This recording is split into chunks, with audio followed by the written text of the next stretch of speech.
almost 90% of Telangana is either Dalit, Adivasi, backward, or minority. Almost 90%. And I am convinced that that is the story across the country. I am absolutely convinced that the OBC population of this country is not one less than 50%, possibly 55%. 16% are Dalits, 9% are Adivasis, 15% are minorities. Last budget, there was a photograph. You remember the photograph? Of course. वो मक्खन बांटने वाली, हलवा बांटने वाली photo. मैं हैरान हो गया कि इस बार फोटो ही हटा दी. हलवा खिलाया मगर दिखाया नहीं किसको खिला रहे.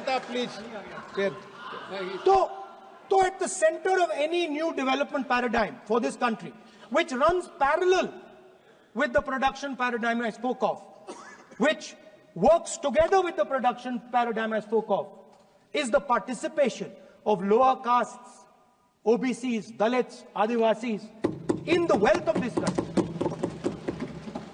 If we look at the largest corporates in this country, they're all owned. None of them are owned by OBCs. None of them are owned by Dalits. None of them are owned by tribals. If we look at the biggest media companies that support the Prime Minister, every day we see the Prime Minister's pleasant face, smiling face on these media. None of them are owned by OBCs. None of them are owned by Dalits. None of them are owned by Adivasis. This is the fact. So central to any new development paradigm is the architecture of a new paradigm.